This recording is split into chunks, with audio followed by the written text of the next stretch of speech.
Senator, are Taiwan and the South China Sea national security issues for the United States? If so, why? I'm sorry, could you repeat the question? Are Taiwan and the South China Sea national security issues for the United States, and if so, why or how? I'm just going to be honest here. I'm not on national security. I'm not that informed on national security, but I do support the military. My brother was in the Air Force for 33 years, so I will do everything I can to support the military.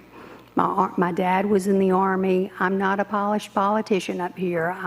National security is not my thing, not my area of expertise, but I do support the military.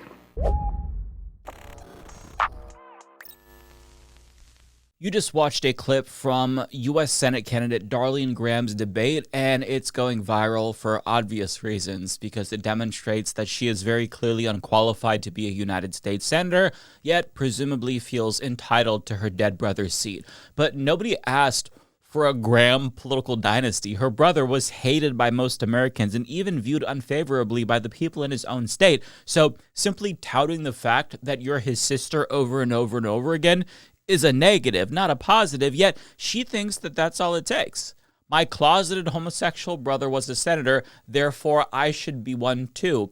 No thank you. Now, having said that, I'll admit that I don't hate her answer necessarily. I understand why the media is turning her into a lol cow because of it, but there's nothing inherently wrong with admitting that you don't know enough about something to have an opinion about it. Of course, we should have higher standards for people who want to be U.S. senators, but that doesn't mean that they're going to have a polished answer for every issue ever, especially when it comes to complex geopolitical issues.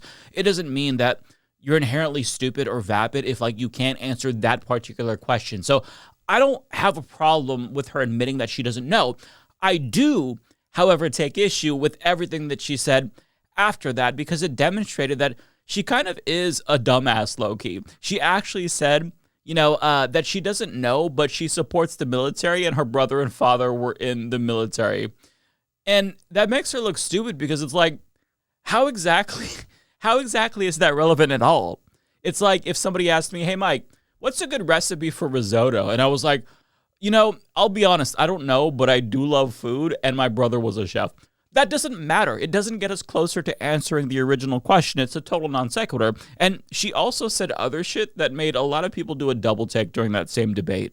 50 million people in South Carolina. There are not 50 million people who live in South Carolina. Her state's population is 5.6 million or so. But I will say that it's probably likely that she misspoke or mixed up that number with a different number because she went on to talk about how half the people in her state live paycheck to paycheck. So that tells me that she at least bothered to look up some basic stats about her state, which is good, Darlene. That was a smart thing to do. But if she actually didn't even have a ballpark estimate of the population of the state that she wants to represent, if she genuinely thought 50 million people lived in South Carolina, I mean, that is actually disqualifying. To be fair, we don't know if it's a genuine flub or just ignorance, but whether or not she's knowledgeable enough to be a U.S. senator isn't really debatable. She's not, although her brother was also a dumbass, and that didn't stop him, clearly. But that doesn't mean that you have to give the U.S. Senate seat that's open to another dumbass. You can actually pick somebody who's not a dumbass, and possibly even somebody who's intelligent. But whenever you listen to her speak, it's so clear that she has only the most superficial, surface-level understanding of American politics. It'd be like if you listen to me try to talk about sports. I can tell you that the Knicks won some basketball championship or something, and that Spain won the World Cup. But if you try to get me to dive just a little bit beneath the surface and start talking about individual players and scores, I'm going to sound like a complete dumbass because I don't know what the fuck I'm talking about, and it's clear. That is how Darlene sounds when she talks about politics. Now, in the spin room after that debate, she made an admittedly savvy pivot when she was asked about her fuck-up and said South Carolinians are more worried about their pocketbooks more than they're worried about the South China Sea, quite honestly. And you know what? That's honestly not a bad response. The problem, however, is that if you try to dive beneath the surface just a little bit, you'll hit your head because there's clearly nothing there. There is zero substance to her campaign. She knows that affordability is a huge issue. That's good. She's in tune with the pores a little bit, but she has precisely zero policy solutions to address the affordability crisis. If you go to her campaign website, she doesn't even have a policy page, but of course, she mentions that Donald Trump endorsed her, and she reminds you that she is Lindsey Graham's sister, just in case you forgot. And in a follow-up with Sean Hannity, she demonstrated that she really is struggling to LARP as a politician, and probably only started watching Fox News like a week ago, because it's clear she did not give a shit before she was anointed this Senate seat. But just listen. You know, I tripped up on one question last night regarding Taiwan. But, you know, I've said many times, I'm not a politician, certainly not a career politician. I don't speak politician. You know, I was just honest, and I think that's kind of a foreign concept. But I talked to several people today. I traveled around the state, and they said, you know, we appreciated the fact that you were honest. And I did say several times that, you know, China is our enemy, our military and economic threat to the United States. Of course, Taiwan is our friend. But I think people in South Carolina are more worried about making ends meet. They're concerned about boys and girls sports. One lady talked to me extensively about that today. They're concerned about the Second Amendment. They're concerned about the Save America Act, illegal immigration. So they're concerned about a lot of other things other than Taiwan. Bruh. She's saying that they're more concerned about trans athletes. And I have to ask, Darline, I know you're watching the Humanist Report because you're a big political head. I've got a pop quiz for you, Darline. How many trans athletes are in your state? I'll give you a hint. It's not 50 million, but just take a guess. The number is literally 0. And she should know this because the governor of the state that she wants to represent signed a law banning trans athletes back in 2022. So maybe if she knew this, she could have given this information to the dipshit that she was talking to. Now, when it comes to the Second Amendment, apparently she didn't get the memo that this is only something that Republicans talk about when Democrats are running for president or in the immediate aftermath of a mass shooting. Otherwise, there's no need to bring it up. Now, as for the Save America Act, I honestly would like to hear her explain to me what that legislation is and what it would do. Does she even have the basic Republican talking points down? Because if I had to guess, I'd say probably not. So she sounds like a dumbass, not because I think she's actually unintelligent, but because it's so obvious that she doesn't know what the fuck she's talking about. But even though she's clearly unqualified, the entire Republican media establishment has bent over backwards to defend her. I guess because her brother died, so we're obligated to give her a seat in the U.S. Senate so she's less sad or something. I don't know, but it doesn't work that way, okay? At least it's not supposed to work that way, but Sean Hannity went out of his way to make excuses for her when he would never do the same for Democrats, and the excuses that he made were downright fucking laughable. Yeah, you know, and to be fair, if people want to judge you on the South China Sea and Taiwan, okay, I think that's fair. But I bet, based on all your time with your brother, that you know probably everything about the Middle East because he went on one trip after another to every country in the Middle East. And I know you know a lot about Europe and the Ukraine-Russia situation because he went to Ukraine more than any other senator. And you even said in our interview that you were going to focus more on domestic issues than your brother did. I mean, you were very clear.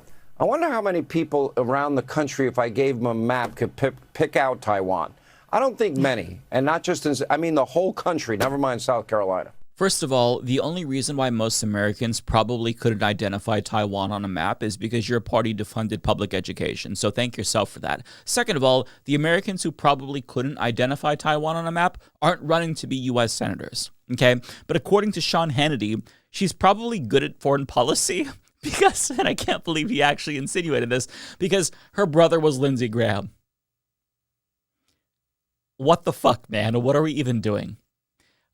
I guess that's how it works. If you know somebody or you're related to somebody, they telepathically transmit all of their knowledge to you. Lindsey Graham's knowledge was apparently so OP that he had an aura buff that raised the knowledge stat of anybody in his proximity. Like, What are we saying here? And I'm sorry, are we supposed to pretend like Lindsey Graham was some sort of oracle of wisdom when it came to foreign policy? He's intelligent because he wanted to bomb every country on earth? Like, he had the most simplistic foreign policy of anyone in Congress. His entire philosophy could be reduced to 2 words: war good. That's it. You're not sophisticated if you think that bombing people is good. You're a barbarian. But apparently he's a genius because he cared about wars only. It's just ridiculous. But if you're wondering how charitable, Sean Hannity was to AOC, well, you'll be surprised to learn that when she had a bad answer on Taiwan, he was not too kind to her. Wow. Even worse than Hillary, though, Radical Squad leader AOC simply could not answer basic questions about global affairs. Shocker. It's almost like he's an NPC hack who's exclusively programmed to attack Democrats and defend Republicans. And it's not like AOC's answer was good. It wasn't. But it's just ironic that the people who care the least about honesty are pretending to value honesty so highly. And since Darlene admitted that she has a lack of knowledge in this particular area, we should give her an award for that. I don't even know what the expectation is. But another reason why Darlene's campaign is so off-putting is because, the conservative pundit class, they're treating her like a fucking baby. I mean, nepotism aside, the kid gloves being given to this one individual is kind of weird to see. Even the debate moderator who asked that question to her came to her defense. That answer is all the media seems to be running or tweeting about today. Really? The media thinks that this one question is so important to only talk about that and ignore the other 19 questions, which are 40 answers? The ad nauseum repeating and replaying today of that one answer by Senator Darline Graham makes the media look bad. One answer was 2.5% of all the answers at the debate last night. My guess is that you have not heard of the 97.5% of the other candidates' answers, unless, of course, you watch the debate. It is downright hilarious to me that when the media does the same thing that Republican media does to Democrats all the fucking time, they suddenly want to have a nuanced conversation about sensationalism and media bias. Interesting timing, isn't it? So let me get this straight. After months and months and months of insinuating that Dr. Abdul El-Sayed and Zoran Mamdani are literal terrorists, and after years of genocide denial and false claims of anti-Semitism of anybody who opposes the genocide, and after decades of McCarthyism and class warfare on the poor at the behest of the wealthy, now you want to ask what's wrong with the media. How about you go fuck yourself, okay? You shouldn't have needed a taste of your own medicine to see the harm partisan media causes. But to her credit, she at least did what Sean Hannity wouldn't do, because she presumably has enough self-awareness to recognize that this partisan double standard does make her side look like a bunch of fucking hypocrites. Would and should the U.S. actually commit U.S. troops to defend Taiwan if China were to move? I think that this is such a, I think that this is of course a very long-standing policy of the United States. And I think what we are hoping for is that we want to make sure that we never get to that point. And we want to make sure that we are moving in all of our economic research and our global positions to avoid any such confrontation and for that question to even arise. Okay, she got mocked for that. And looking back, now that I think about it, I heard that AOC soundbite over and over and over again. And yes, I bet I aired it too. This is not to say these answers, bad answers by politicians, are not newsworthy. They are. Last night, my question about the China Sea was important, or at least I thought it was at the time, or I wouldn't have bothered to ask it. But consider this. Yes, Senator Darline Graham said she could not give me an answer. But in hindsight, she's not alone. Our U.S. government has been struggling with how we deal with and what to do about the South China Sea and China since 1979. And do you know what the U.S. policy is about this? Well, you better sit down for this. It is described as strategic ambiguity, whatever that is. Do you even know what that means? I don't. I actually think it's code for our nation has no idea what to do. And I happen to agree with her. So Credit where it's due, I guess. Having said that, though, her introspection is only motivated by her desire to get Darline Graham elected to a seat that she's very clearly not qualified for. The problem, however, is that we live in a caucusocracy for all intents and purposes, so Darline being unqualified isn't disqualifying in American politics in 2026. Our entire government is made up of unqualified dipshits and nepo babies who failed their way to the top. The President of the United States literally wanted to nuke hurricanes. So in 2026 America, there's very few people who are actually qualified to have the positions that they do have. And the ones who are qualified get accused by the unqualified ones of only getting the positions that they have due to DEI or affirmative action.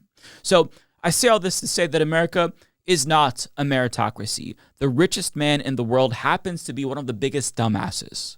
The most powerful man on the planet has a neck pussy and shits his pants. So I guess in a weird way, Darline Graham's lack of qualifications makes her uniquely suited for a seat in the U.S. Senate because she'll fit right in with the rest of the dumbasses who also aren't qualified to be there. So I don't think that her being unqualified is going to stop her from winning that seat, even though it's obvious that, like, you probably could find somebody better, but what do I know? Like everywhere there's glows. Mama. You see them all the time. I mean, it's constant. Mama. My children will be like, Mama, glow, glow, glow, glow.